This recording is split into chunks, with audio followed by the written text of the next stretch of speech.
thank you very much for letting us attend the concert yesterday. It was a very wonderful experience for us, and the concert was amazing, and we were all breathtaking. It was a great honor to be able to interview you today, so thank you very much for letting us be here. Thank you so much for being in the concert. It's our pleasure. So we have some questions. So yesterday you performed some music that was from old times and music that was composed by your close friend, you said. And we were wondering if what type of music do you usually perform when you perform? I guess I always do a little bit of a mix of many different things. So I, like yesterday, that's kind of typical for me because I like to mix in many things.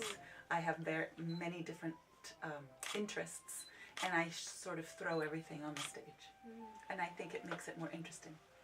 Thank you. Your duets it was very wonderful, and I want to know, when did you start collaborating together and how you met? Well, one day I got this email from Viviana because she's a wonderful flutist and has a gigantic career outside of Chile. And one time, 3 years ago, she had a concert in Chile and she needed a pianist. And she had heard somewhere about me, and she wrote to me, she said, hey, would you like to play together? And yeah, so we basically thought, okay, let's try this out. And we met the day before the concert, put together the program and performed, and we really enjoyed it. So we decided to keep working together. Whenever we get the chance, we do it. We've done already a tour in Asia 2 years ago. We've played in the States as well, and in Chile we also did a tour last year. Okay, thank you. So who were you both inspired to become a musician when you were little? Oh, well, I studied with Jean-Pierre Rampal, the flutist, and also James Galway, and also I studied with Julius Baker, who was the principal flutist of the New York Philharmonic. So those were my mentors.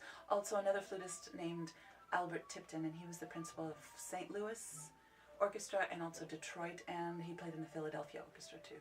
So, oh, and I also studied with Carol Winsens, actually, who currently teaches at Juilliard.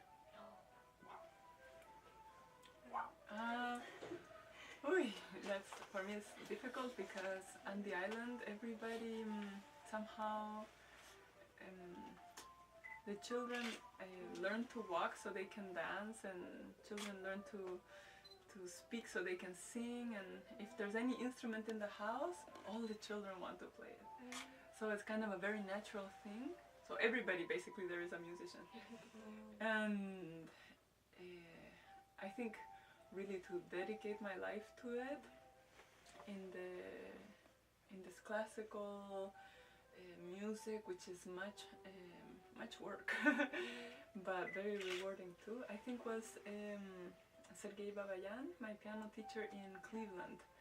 I was actually on my way to Germany. I was about 19, and of course I was performing and studying, but really this passion for the really big passion was when I went to this master class on my way to Germany, where I was going to apply to study, and this master class, and I heard him just speaking and playing, and I felt like music came out of his entire body and each cell of his body, and I thought, okay, now I understand. And when I hear his incredible sound, I thought, oh, I understand why you would want to dedicate your your life entirely to music. Yeah. Thank you. So, do you play any other instruments other than the piano? And how did the piano help you learn the other instruments, if you did? My first instrument was the piano, and then the accordion, and then clarinet, and then the flute. But I always used to say I want to play the flute, but I was given all those instruments before. But I think the piano is the foundation, and it helps you in so many ways. So it made the flute, once I finally got to it, I just was able to advance very quickly. And I started traveling when I was 13 with my flute. You also play many different kinds of flutes. Yeah, when I started traveling, Yeah. I realized that every part of the world has developed their own special kind of flute. I didn't know that, but when I started traveling around, I was like, ooh! And so it became a treasure hunt to find the flute of wherever I was. And I've been to 123 countries, and I have about 100 flutes. Using 23. What was the question? Do you play any other instruments? Yes. Well, what I was telling you on the island, that everybody wants to play everything, and so since childhood, kind of, well, I was just in contact, permanent contact with the music, and I play ukulele, the Tahitian ukulele, some guitar, and just anything I can get my hands on, basically. But I think actually I don't really. I think the piano is wonderful because it has the whole orchestra there. But at the same time, I feel it's mostly just the music which moves me, and what happens on the island. Also music and dance and just the whole artistic means of expression are all one. So the music just makes me want to dance, and if I'm, dancing, I want to go play the instrument, which is sounding, and it's just, complement of different things. So yesterday, when we were listening to your play, you said that music doesn't need any translation because everybody can relate to it. But can you give us a further meaning of what you meant by it? Actually, the music, I think, is the closest way a person has of expressing what is inside without having to say it in words, because sometimes the words get misunderstood, or they change from the meaning, the subtleties change from language to language.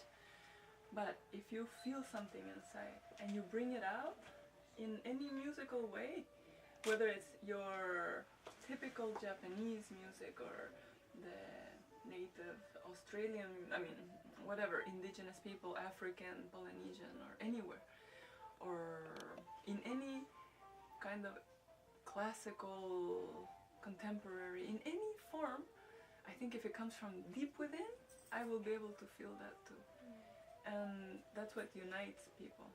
And you don't need, it breaks everything. It breaks the protocols, breaks the barriers of any kind. There are no social classes, no races, no nothing, because it just unites people. And there's no more really to it. It's just, Remember when we were in Vietnam last year, and there was a flute player playing in the street, and he was blind. And I went up to him and I started playing with him. And it was, I didn't speak Vietnamese, but I was able to play with him because we both played the flute. And it's that kind of thing. I feel that music is the universal language. And as Mahani said, it's the direct link to the emotions. So it just makes it even more powerful. And there's one more thing which is very important in music, and if it comes from inside, it cleans you. So if you have pain or you have anger, whatever you have, if you take it out, then you're able to keep your inside very healthy, very pure, noble, because you don't start shrinking from these things. And normally, I feel very lucky with the music because I see many people who start to just keep everything inside, and they can become sick or just many things or very unhappy. But through the music, you just pour it all out, and then it's just like it washes you, and there's no more. That's the therapy. That's the psychologist.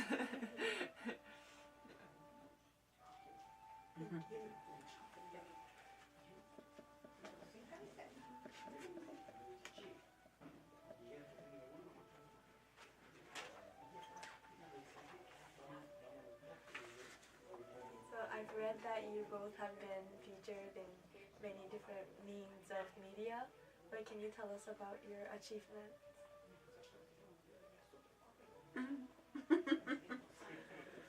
No, you go first. The truth? Actually, to me as a person, that really... Okay, I don't want to be disrespectful, but to me that really doesn't mean anything. Because it doesn't say anything about who you are, what you are really looking for in life, what are your real feelings, with all that. I think the media in general looks for certain things and they show certain things, but I think in achievements I wouldn't associate it relating like to any of the press or anything of that kind. More just personal little achievements, little big medium whatever, but just inside, not outside. That's for the outside. And that's not really connected to my inside. I feel that it's necessary to music. It becomes a business after you finish studying, and in order to sell the business, to get out there, the media is a good way to advertise yourself. It's a form of advertising, so it is necessary. But as Mahani said, they only take a little snapshot, a little picture, and oftentimes it's photoshopped. It's not real. But it is, unfortunately, everything it becomes a business in the world, and you need to market yourself, and you need to have the media attention. So that's why we do a lot of interviews and have to be in the papers, and it's just part of the whole package. I used to run away from the interviews when they used to write to me like, oh, we want an interview for a certain, I don't know, magazine or something. And I'm too busy, I can't. Oh, I'm traveling tomorrow or something. And then when I started to, because I felt that they were just, I don't know, I just didn't really satisfy me. But when I started to find a use to it was when we started the music school on the island. Because I thought, oh, this is a way to promote the work we are doing, because we need to get to the people who actually can help us. And the only way that the people will find out what we're doing is to actually give these interviews. So then I actually started seeing it, as Viviana says, like a tool, like a help. It's something which helps us in our careers, it helps us for these projects which we are doing, and it's, you know, seeing the positive side about it. Do you think what you just said goes to do you think other magicians have the same opinion as you? Or is Well, it is an important tool to get to, like I say, publicize the art and to be able to continue working. So it is kind of a necessity. I think what you, I mean, I'm seeing it from a different point what you're saying, that I think in general, not just musicians, but I think overall, like, fame is overrated. It's really, everybody maybe would love to appear in an interview or would love to appear in a magazine or would love to have their poster up in, you know, covering the whole city. And when it happens, and what? So what? There's nothing to it. And then next poster of the next person will be put up, and it doesn't really. I don't know. And the strange thing too is that other people, start also like maybe in a way treat you differently which is not always good in a good way, you know, because first, you know, we are just nobody, and then you start appearing in magazines and in TV and whatever, and then sometimes that creates problems because they don't realize this is the same person. That's just, you know, whatever the media wants to create or whatever is necessary for whatever, you know, job we are doing. In our case, it's music, which is, you know, our passion, but also our job. So, I have a question for Ms. Guzman.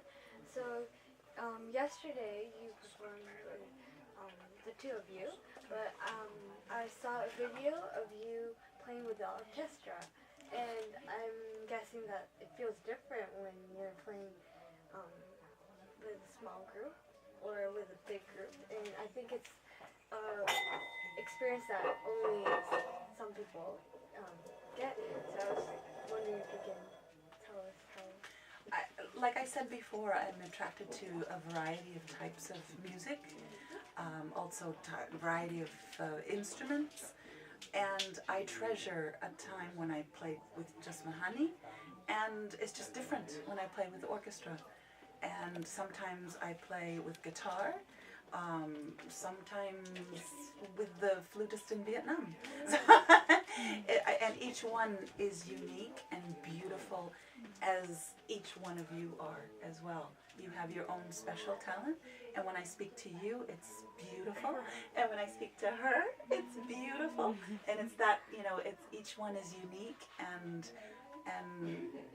I'm very thankful for every moment. So every situation is different, unique, and I just treasure it all, and I feel very thankful. Yeah. I would like to ask about your organization in teaching music to students in Easter Island. But can you tell us about why and how you started the organization? Why? Well, I had to leave the island very young to be able to continue with piano because the teacher was leaving the island. So that just seemed wrong. And how old are you? I'm 16. And you? I'm 10. And you? 15.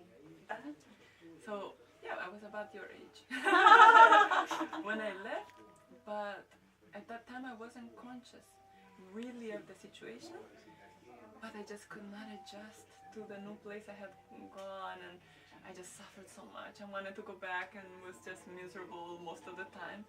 And if I had not been with my family, I probably would have left in 2 seconds. But I was able to continue because I had this family support, which is so important. But as the years went by, I started to realize, why would a child have to leave just to be able to develop a talent, which, you know, we don't choose our talents. And what happens with all the other children on the island who have talent and who will never have the opportunity to develop and will never have maybe the support of a mother like the one I had, that was willing to leave everything so I could study. So that was just, I was having my career and everything, many concerts, and I just had this pain inside thinking I would love someday to be able to do something about it. And suddenly things started to happen in kind of a magical way. The person who heard that there is no music school, no piano, nothing, and that I could not return very often because there was no piano. He said, we need to do something about it. So finally, I wasn't alone. And so we connected. That was my ex-manager. And we started to look for pianos, and then for a teacher, and then for funding for the lessons. And that's how it all started. And then we formed this organization with young Rapa Nui who had also had to leave to study. And each of them is a professional in a different area. And each of them was conscious of something very specific, like, we need to protect our environment on the island because it's unique. And she's an engineer in natural resources, and the other one's a conservation of patrimony. So he was thinking, you know, we need to preserve our patrimony, material, like the Moai are immaterial, which are all the wisdom of our elders. So we thought, okay, we are all together in this, and we have to channel all this energy to do something positive and just bring the island and turn it into an example of culture rescue, social rescue, and and make it an example worldwide for sustainability. And the first project is the music school, and it's just been incredible to see all the children, how they're progressing, and just how it's children that had trouble and family problems and all that, and that not only they're having the chance to develop musically and with good teachers, and that they later could become professional musicians if they want to, but they're also, you know, not in the street drinking or doing drugs and all these kinds of things. So that's how it started. And we named it Toki, the organization. Toki is the tool with which everything on the island was built. The moai, the houses, everything. So the concept is that we were all tools, and we need to, in our life, use it to be able to make this place a better place. And it's our responsibility as a tool to improve society. What do you want your students to learn from playing their music and learning from their teachers? Well, there's all the musical part, which is amazing, but there's also everything like that you learn with the music, that's, you know, discipline, perseverance. You learn to respect each other. To imagine in the orchestra, children's orchestra, you learn to listen to each other, to listen to a conductor, to forget about all the differences. For example, now there are starting to be differences in classes, like social classes. So with music there are no social classes. So we just break all that and also involve the families so that we can just improve our island. I have a last question. Okay. Let's do the last one. Do you have a message to Japanese people or to future musicians? Well, I think the most important thing was that, like every flower has a different scent, has a different color, and each one is beautiful. So everyone has a unique voice. You have your voice, and you have your voice, and you have your voice. So each student, it's important to bring whatever you have inside and believe in it, and be strong and confident about it, and tap into your power and bring that forward, because that's the most important thing. And as you shine, as you see yourself shining, and you have confidence and power and beauty behind it, everyone else will see you as that unique, beautiful flower that you are. I think she said everything. Just Thank you. It's so been much. arigato. It's been beautiful. Oh, you're so beautiful. Thank you. Arigato. Arigato. No, just to not forget who you are. And you have an amazing culture. And each of us in the world have incredible culture. And we must bring what's best out of them and protect it and save it and share with the rest. I think we are born with much wisdom. I think children especially know very much. And throughout life, we're forgetting the most important thing. So it's just to not forget. Don't forget what's in there. Okay. Thank you very much for today. Thank you very much.